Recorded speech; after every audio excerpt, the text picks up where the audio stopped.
का ज्या ठिकाणी देशी दारू नशामुक्त हा प्रभाग सर्वात पहिलं मी 9 प्रभाग क्रमांक नशामुक्त करण्यात येईल, जेणेकरून त्या ठिकाणी कोणत्याही प्रकारची कॉम्प्रोमाइज केल्या जाणार नाही। प्रशासनाला, पोलीस प्रशासनाला मी अशी विनंती करेन, ज्या दिवशी निवडून आल्याच्या नंतर मी स्वतः त्या ठिकाणी रेड मारण्यासाठी मी पोलीस प्रशासनाला घेऊन जाईल। जर कोणी ऐकत नसेल, ज्याला ज्या भाषेत कळतं त्याला त्याच भाषेत सांगण्याचं कामसुद्धा या ठिकाणी ऑल इंडियामध्ये त्यातून आज MIM पक्षानं जी भूमिका सगळ्यात पहिलं जर महाराष्ट्रामध्ये जर कोणाला न्याय दिला असेल तर तो माझ्या बौद्ध धर्माला दिलेला आहे, माझ्या बौद्ध बांधवांना दिलेला आहे आणि तो न्याय मला स्वतःला दिलेला आहे। म्हणजे या ठिकाणी आज मला सांगायचं असं आहे का डॉक्टर बाबासाहेब आंबेडकर 1952मध्ये जे इलेक्शन लढले आणि काँग्रेस सरकारने डॉक्टर बाबासाहेब आंबेडकरांचा पराभव केला, त्यानंतर त्याच ठिकाणी पश्चिम बंगालमध्ये नंतर डॉक्टर बाबासाहेब आंबेडकर हे इलेक्शन लढले आणि त्या ठिकाणी मुस्लिम बांधवांनी त्या ठिकाणी डॉक्टर बाबासाहेब आंबेडकर यांना विजयी केलं। तसंच मला सुद्धा या ठिकाणी भरोसा आहे माझ्या तमाम जनतेवरती, जनता मायबापावरती, का येणाऱ्या 15 तारखेला जे इलेक्शन होईल या ठिकाणी MIMचा झेंडा निळा झेंडा आणि हिरवा झेंडा या ठिकाणी गाडू महानगरपालिकामध्ये आणि या ठिकाणी विजय होऊ।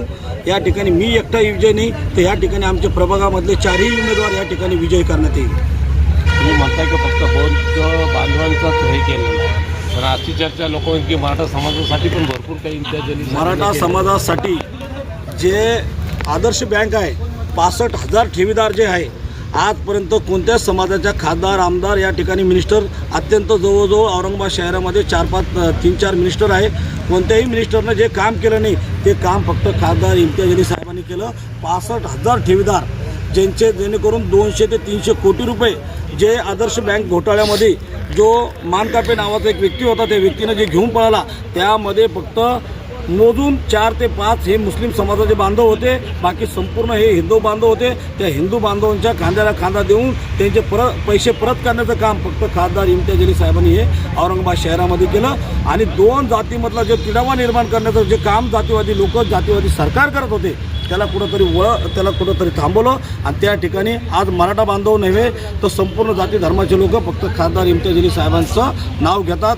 का जे जगामध्ये जर कोणी सर्वात जास्त या महाराष्ट्रामध्ये जर तज्ज्ञ आणि हुशार जर असेल तर त्या ठिकाणी इम्तियाज अली साहेब यांचं नाव निघतं। बरं, तुम्ही जर निवडून आले तर तुमच्या प्रभागासाठी काय योजना आहे, काय विजन आहे तुमचं? माझ्या प्रभागामध्ये मी असं विजन ठेवलेलं आहे का ज्या ठिकाणी देशी दारू नशामुक्त हा प्रभाग सर्वात पहिलं मी 9 प्रभाग क्रमांक नशामुक्त करण्यात येईल, जेणेकरून त्या ठिकाणी कोणत्याही प्रकारची कॉम्प्रोमाइज केल्या जाणार नाही। प्रशासनाला, पोलीस प्रशासनाला मी अशी विनंती करेन, ज्या दिवशी निवडून आल्याच्या नंतर मी स्वतः त्या ठिकाणी रेड मारण्यासाठी मी पोलीस प्रशासनाला घेऊन जाईल। जर कोणी ऐकत नसेल, ज्याला ज्या भाषेत कळतं त्याला त्याच भाषेत सांगण्याचं कामसुद्धा या ठिकाणी ऑल इंडियामध्ये इत्यादून मुस्लिम करत। म्हणजे तुम्हाला नशामुक्त प्रभाग करायचा 100% आणि त्याच्यानंतर त्या ठिकाणी मला नळ, ड्रेनेज, रस्ते, लाईट हे संपूर्ण सुविधा माझ्या नागरिकांना त्या ठिकाणी दिल्या जाईल। त्या ठिकाणी पुन्हा त्या ठिकाणी प्रत्येक कान्याकोपऱ्यामध्ये CCTV कॅमेरे लावल्या जाईल, जेणेकरून त्या ठिकाणी गुंडगिरी थांबली पाहिजे। माय बहिणी रात्री जर 12 वाजता, 1 वाजता, 2 वाजता जरी घरी रस्त्यानं जर आली तर त्यांना त्या ठिकाणी सुविधा भेटली पाहिजे का बाबा मला तिसरा डोळा बघतो, त्या ठिकाणी पोलीस प्रशासन त्यांना बघल कोण आरोपी त्या ठिकाणी कोणत्या महिलाची छेड काढता येतं। महिलांसाठी आणि बेरोजगारांसाठी काय तुमच्याकडे? बेरोजगारासाठी असं आहे, ऑलरेडी मी बेरोजगाराचं काम करण्यासाठी तुम्ही शेंद्रा MIDC मध्ये जा, तुम्ही वाळूज MIDC मध्ये जा, तुम्ही चिकलठाणा MIDC मध्ये जा। मी स्वतः युनियन अध्यक्ष आहे। अनेक ठिकाणी ज्या कंपनीमध्ये 15-15, 16-16 वर्षापासून जे कामगार काम करत होते, मी तुम्हाला त्याच्यासाठी 1-2 कंपनीचे नावसुद्धा मी सांगू शकतो। इफ्का कंपनी वाळूजला त्या ठिकाणी गेल्या 12 वर्षापासून जे कामगार त्या ठिकाणी काम करत होते आणि काम करत असताना त्यांना फक्त 8,000 रुपये पेमेंट दिलं जात होतं आणि मी त्या माध्यमातून त्यांचं संघर्ष करून लेबर ऑफिसला मिटिंगी लावून आज त्या लोकांना त्या ठिकाणी परमनंट केलं। आज त्या लोकांना त्या ठिकाणी कंपनीमध्ये 50,000 रुपये पेमेंट दिलं जातं महिन्याला।